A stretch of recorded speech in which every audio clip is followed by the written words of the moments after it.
Hello, everyone. If you're just joining us from our Ellies info session, thanks for sticking around. And if you're just tuning in, welcome. My name is Amanda Bradley, and I'm the programs manager here at Oolite Arts. Tonight is our fourth edition of Ellies Connect, an online conversation series with Ellies winning artists on the themes that shape their work. For those of you who are not familiar, the Ellies is one of Oolite Arts' signature programs, offering a share of $500,000 to Miami-Dade artists to help celebrate and elevate their careers. Before we get started, I want to encourage you all to submit your questions through the chat. We will be selecting and reading out your questions during the Q&A at the end of the conversation. Tonight, we're excited to be joined by our Michael Richards Award winners, Edouard Duval-Carrié and Karen Rifas, in conversation with Oolite's president and CEO, Dennis Scholl. I'll read a little bit about each of our speakers, and then we'll go ahead and get started. Edouard Duval-Carrié is a contemporary artist and curator based in Miami, Florida. Born and raised in Haiti, Duval-Carrié fled the regime of Papa Doc Duvalier as a teenager and subsequently resided in locales as diverse as Puerto Rico, New York, Montreal, Paris, and Miami. Parallels thus emerge between the artist's cosmopolitan lifestyle and his artistic sensitivity toward the multifaceted identities that form his native Haiti. His works have been exhibited in major museums, art institutions, and galleries in Africa, Europe, and the Americas.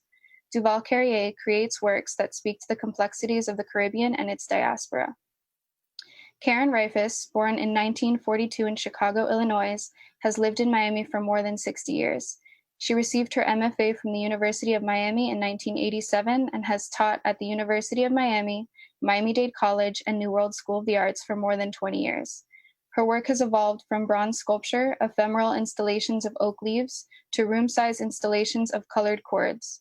More recent works include installations of colorful paintings with sculptural elements. Without further ado, I will pass it on to Dennis, who will get us started. Well, thanks, Amanda. Hi, everybody. Hi. Thanks for joining us tonight. We just completed our final Q&A session for the Ellies application period. If you're a visual artist and you're just joining us, I encourage you to take a look at the Ellies. It can be a way for you to realize the artistic project of your dreams. And I think we're going to hear a little bit about that from our guest tonight. I am joined by two really special Ellies winners. When we started the Ellies, we knew we wanted to have a special award to recognize the artists who have been doing exceptional work in our community for a long time. And that award is the Michael Richards Award. And we give that award to a Miami-Dade artist who's created a recognized body of original, high-quality work over a sustained period of time. And these two artists have really sustained. And they're really achieving at the highest level. The award will support the practice and their continued growth through a stipend of $75,000 over a 2-year period, and the opportunity to be commissioned by Oolite Arts for a show at our good friends, the Bass Museum, who partner with us on that aspect of the contest. Michael Richards, it was just a wonderful guy, and that this is who the award pays tribute to. He was incisive, he was provocative. I've learned so much about him in the last couple of years. He was poetic, and his work primarily addressed racial inequality and social injustice. Michael, an Oolite Arts alum, passed away tragically in his art studio in the World Trade Center during the terrorist attacks on 9/11. A jury of national and local curators and experts both nominate candidates and select the award winners. And I want to make sure tonight to give a shout out to Alex and Melissa, who work with Michael's estate and his legacy, and also Dawn, Michael's cousin, who is the personal representative of his estate. They have been very generous in letting us honor Michael this way, and he's a very special guy. Sneak preview, we're actually working on a little film about him that we hope to get out maybe spring of next year. I hope you'll all take a look at it. Now, before we actually talk to the artists, let's take a quick look at their work. First, we're going to show a 2-minute video of Karen Rifas' latest show that I may be one of the few people to be fortunate enough to see it in person. There's not a lot of in-person art viewing going on nowadays, but I was able to go there, see the show at Emerson Dorsch. It's a beautiful show. And so let's roll that tape for a couple of minutes and give a little walk-around tour to Karen's latest show.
Well, that's a heck of a show, I got to say, and I was able to be there personally. Now we're going to jump to about a 30-second slideshow of Edouard's latest work that's up at the Bass, and then we're going to leap right into conversation.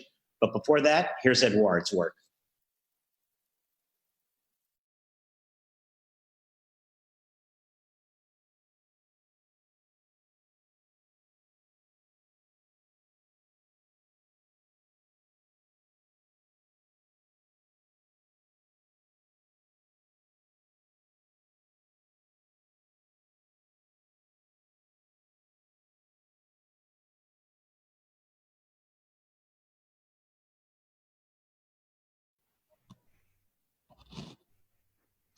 So everybody, we're back, and I am joined now by Karen Rifas and Edouard Duval-Carrié. Hi, guys. Wave to the crowd.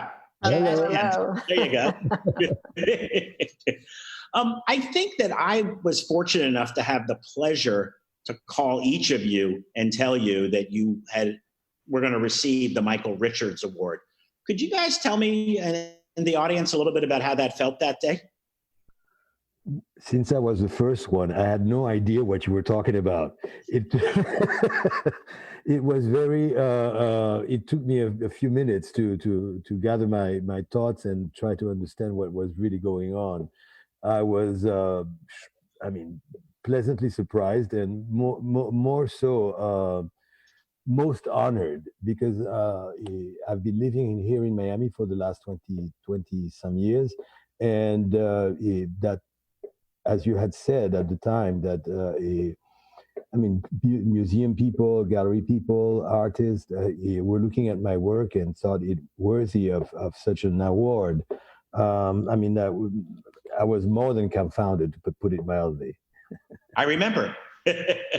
Karen, how about you? You and I spoke on the phone. Yes, and I was very, very surprised. I had no idea, but delighted, and the opportunity is amazing and has been amazing. Tell folks what you did with the funds so far. Well, so far I've connected with Anita Sharma to do some archiving of my work, since I'm a little older than some and would like some sort of a continuity. The slides are getting older and older. And also it's given me the opportunity to just be more playful with buying material, with arranging my studio, to even commissioning. I used to do my own bronze casting at but I can't do that anymore. And so in this video, you saw some powdered coated aluminum sculptures, which I could have somebody fabricate for me and never would have been able to think about that without this award. Well, and that's the purpose of the funds. Is to playful is a great word. It's to allow you to experiment. Edouard, what did you use the funds for so far? Practice. I was able to travel to order, as Karen said, like new materials, play with them. What I'm presenting at the Bass right now is like probably, the largest engraving I've ever seen. So, I sat down and managed, to pull it together, scratch my way for months, making sure that I would finish it. And this is thanks to the Ellies Award, Michael Richards. You both have a little bit of history with us, with Oolite, also previously the Art Center. Edouard, tell us about your early times and what the Arts Center meant to you and how that's evolved. Well, it's a long story, but it is a good one. I decided I was living in Paris more than 20 years ago. I had been there for many years, managed to have two beautiful boys, and it took me. I realized that I had not emigrated to France, and I had access to the United States. So I decided, maybe New York I would have stayed if I had to go to New York, I would have stayed in Paris. But I discovered Miami and I fell in love. And in a question of a week, I not only visited Miami not for the first time, but looked into buying a place, bought a place on Miami Beach and moved. And I've been here since. A few months after I moved into that house that I thought would have a studio, my two babies at the time, like destroyed a few pieces, and I decided that it was time for me to find someplace else to work. And friends that I had met told me about the center, and I went down to Lincoln Road, which was a few blocks down the street, and applied and got a space. I was there for many, many years.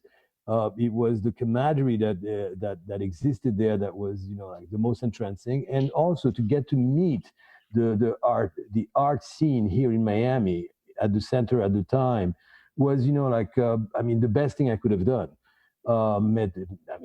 All of the artists, I've met Karen, I met so many others. The other day, a few years ago or 2 years ago, I curated a show, and I realized that there were more than 1,000 that have gone through the halls of the center of the Oolite, and got to meet the ones that I did not then, and it's been a powerhouse in this city, and it's been a very interesting space, and now it's becoming internationally famous, and I feel that whatever you're doing, you should continue doing. Karen, we're fortunate to have in our archive some video of a art center show that you did pretty early. Can you tell us about your first experience with Art Center and also about that show? Well, the first experience was the first annual art show in 1990, and that's a while back. And then I had really two amazing shows. Well, for me, in my growth, I would call them amazing, not amazing. But one was Loose Ends, and it was stitch sleeves, and I came to Jane Gilbert with a little tiny maquette, and she approved, and so I ended up having this show, and John Espinosa was on board at our ground level then, so that was quite exciting, and really concealed or congealed my ideas. The next show, and this was a New Forms Florida grant, and New Forms with Miami-Dade and Art Center South Florida.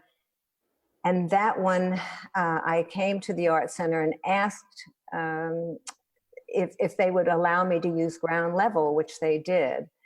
And in that show, everything changed every day. We filled the room with tires and with metal car bumpers, which they don't even have anymore, and upside down Christmas trees. And I was accompanied by Pascal Jacqueline, who was a musician and a composer, and Dale Andre, a choreographer and dancer. And Luann Kolodny helped out. She was just returning to art after being with Coca and Mocha. And we all collaborated, and each day the art changed. It transitioned by the people that used the space. So it was most exciting. Yeah. Did you guys interact with each other during this time period? Yeah. I was aware of AA, and we met through.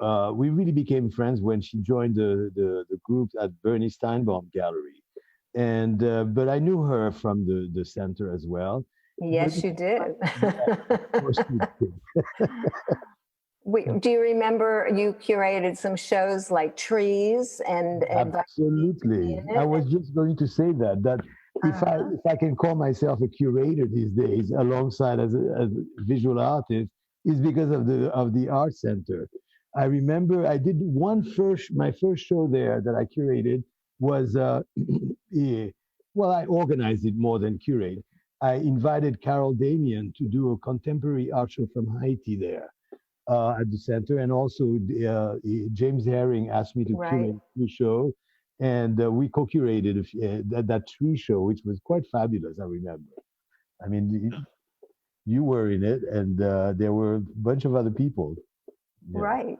Right. And one of the shows ended up sending my work to Oberlin College, which expanded my whole horizons. So Well, that was exciting too. yeah, that's great.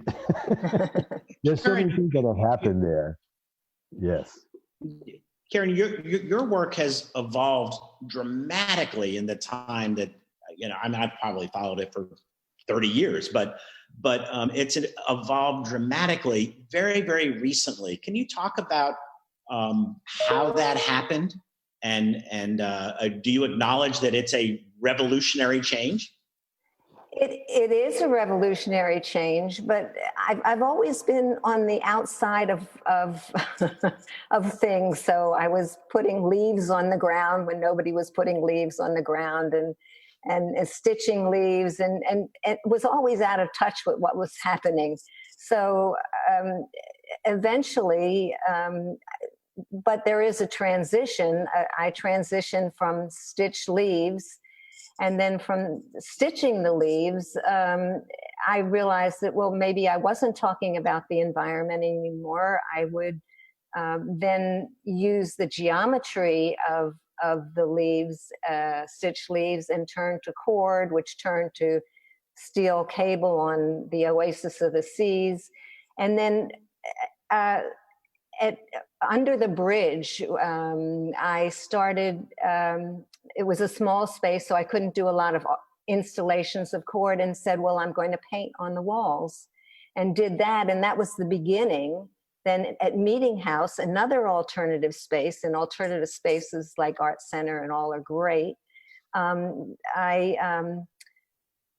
painted arches pink, and then questioned the architecture. And when I questioned the architecture and why from the Bauhaus to all the way up an architecture, we think of Mondrian, and we think of red, yellow, blue.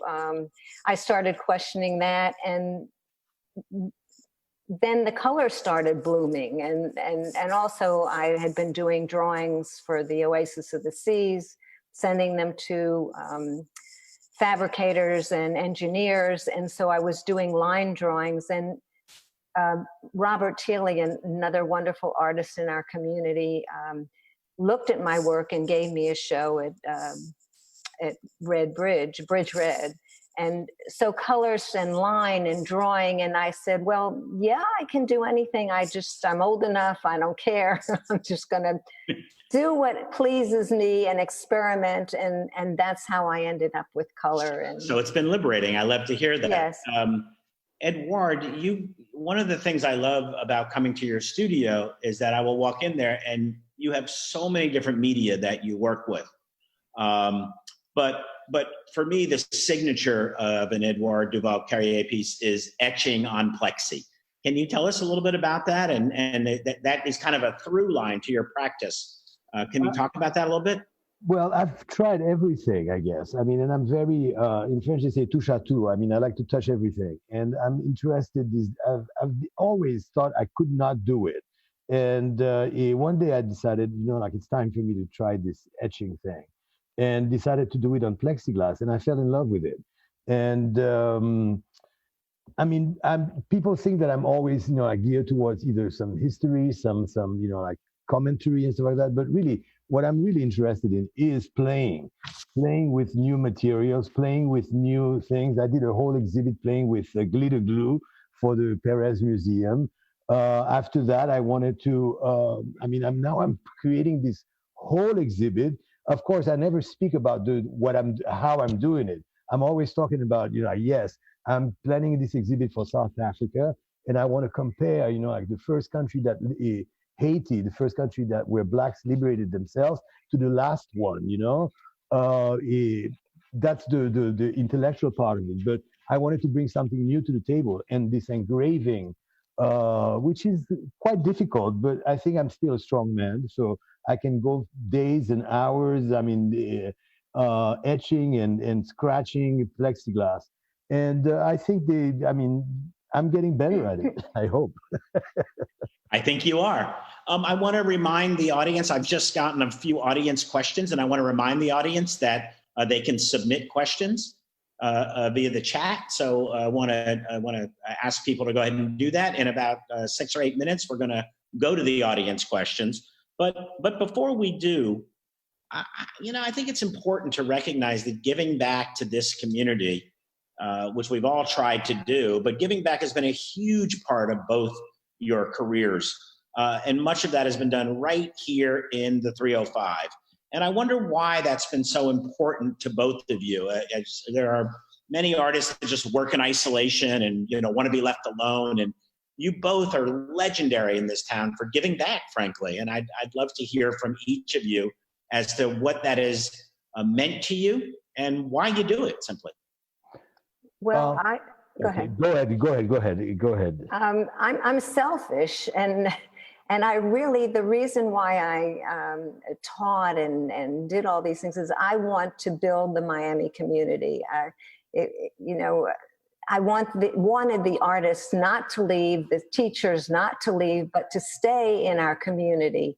And that's how we build, and teachers, and so it's happening, and I'm so thrilled with it. And it's from, there are many people in the community with me that have tried so hard to get our base of artists to stay and be able to work here and spend their money, be able to live here.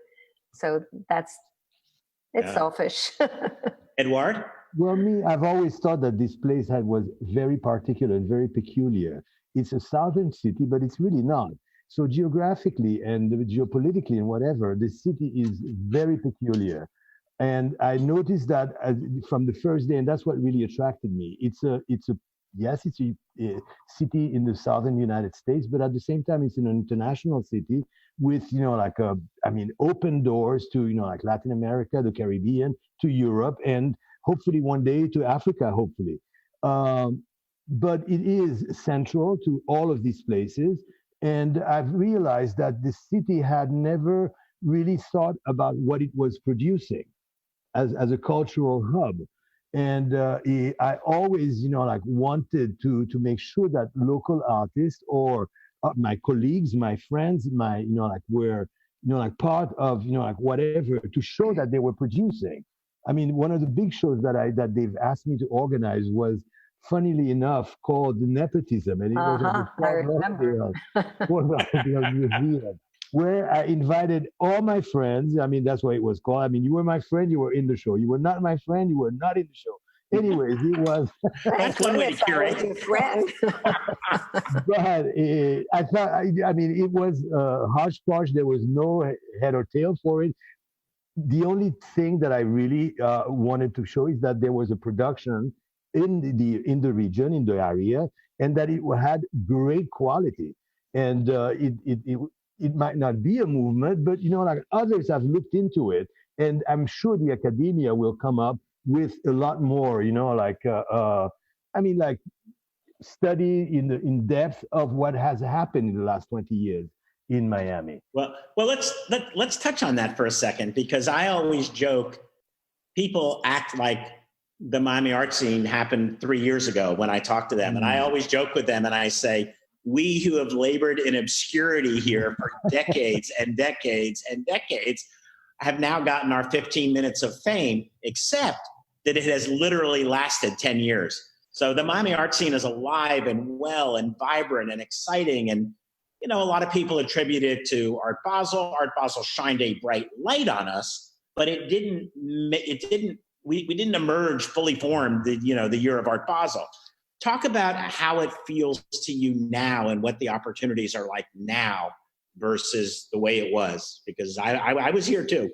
Yes, I'm sure. Yeah, I know you were.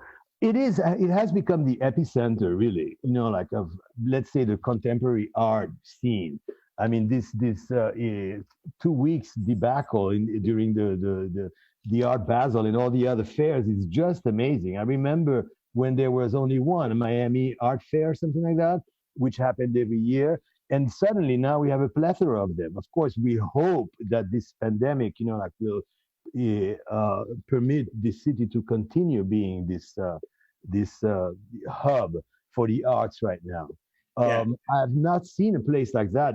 I mean, I've traveled a lot. I mean, a lot of people have tried to copy or try to emulate or try to do things similarly. But I don't think, I mean, it has ever been, you know, like, I mean, the whole city embraces it, which is quite, I mean, a friend of mine told me that anybody that has a painting has his mother and himself, you know, like with a hammer, you know, like putting a nail on the wall to present the work.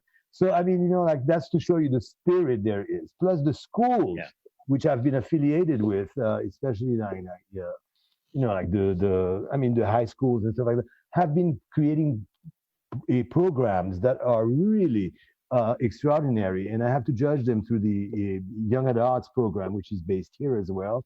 And it's quite extraordinary what has this city has been producing. You know, I mean, most of the people coming out, the young kids coming out, are from some of the schools that exist in Miami. So we do pump out an amazing amount of talented visual artists every year from Dash and New World.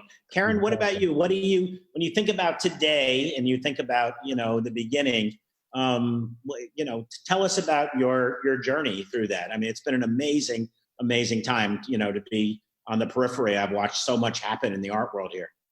Well, in the beginning, there were opportunities also. There was, even before New World and before Dash, there were the colleges, the junior colleges that would give teachers and students opportunities to show. There was Sheldon Lurie, who we remember from Miami-Dade, and then there were alternative spaces like Coca, and the library gave us opportunities. So it wasn't like there weren't opportunities. Now I believe there are more.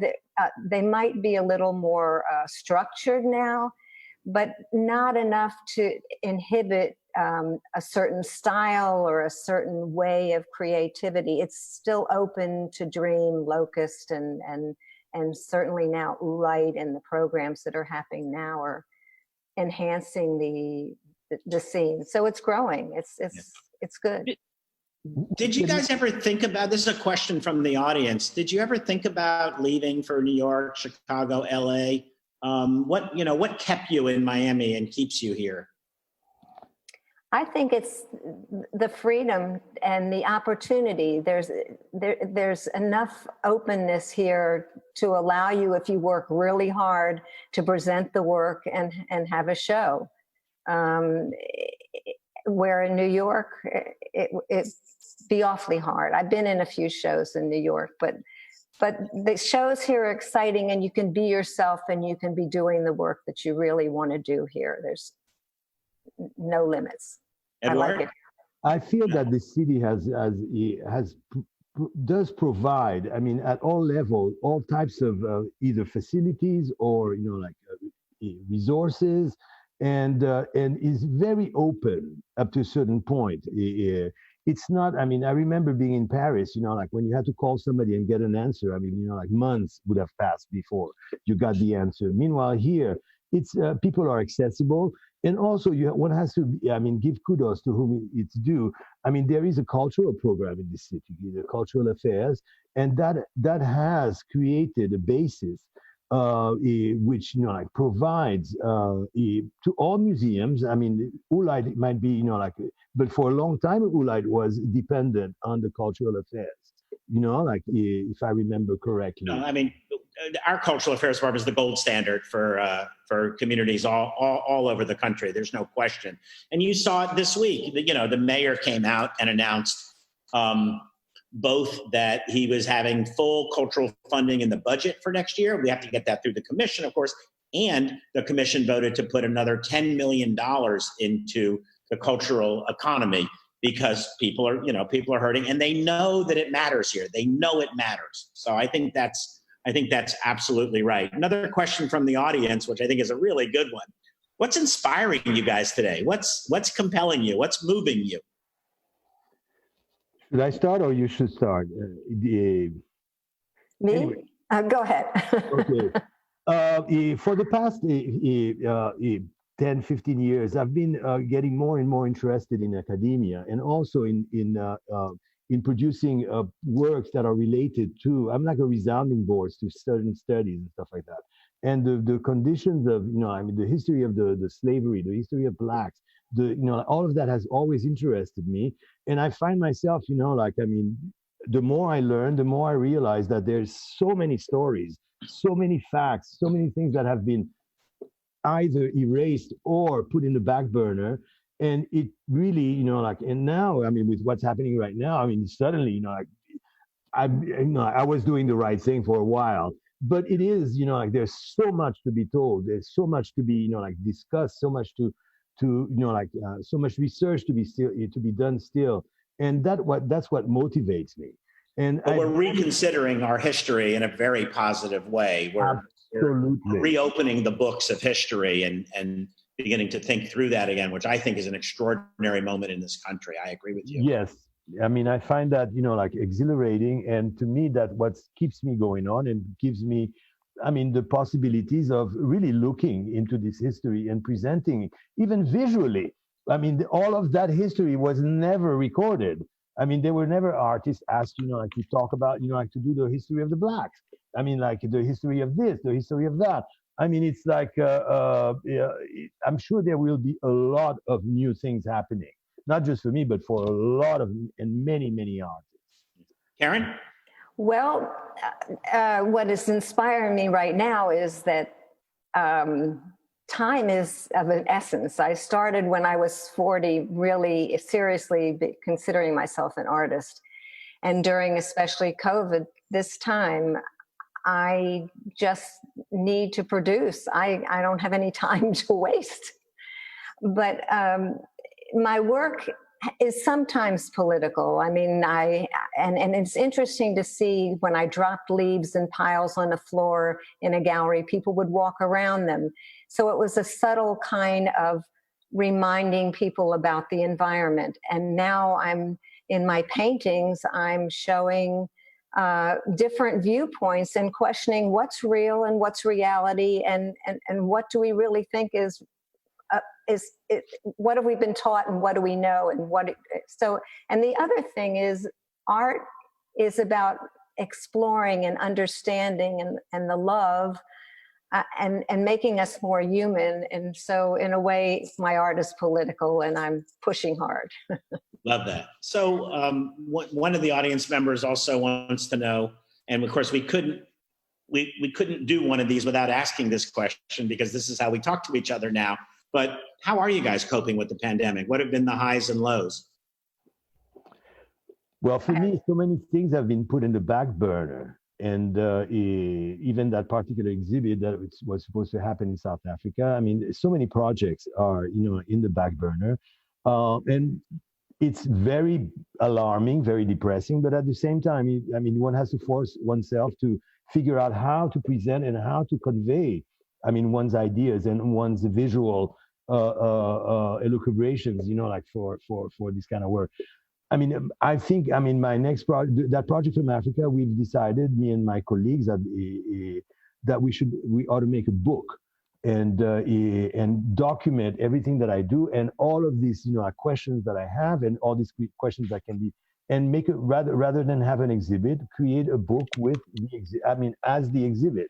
And like that, hopefully, we'll be able to incorporate and make it interesting as well, because that's another media, book, making things with books and stuff like that. So, I'm looking very closely at that, and hopefully this thing will go away, this pandemic. Exactly. I think it will, and I think there's a lot of work being done. It's just been a really extraordinary time. Karen, you gave us a little hint that you feel time pressure, but have you been dealing on a day-to-day basis? I'm working like mad. And I've been in the gallery with the few people that have come to see it, and happy that they have. Very graciously happy, thank you. Yeah. And the other thing that happened to me was the BAS called and asked me to do some banners, and so that kept me very, very occupied learning how to convert things to CYMK and to actually do my first banner project, which is all around the block of the BAS now. And very happy with it. So I've been busy. The only sad thing is that, you know, I can't visit other people's shows, which I love and to do as part of my practice. But yeah. Well, that banner project is really the one that comes out of the Michael Richards Award. So we're very excited. Sylvia Kubinas, the head of the Bass, they've been a great partner with us, giving us a home for the Ellies and also making an opportunity for the winners to do a project. And so that's been really great. Well, guys, thank you so much for taking the time. It has been a joy to do this with you.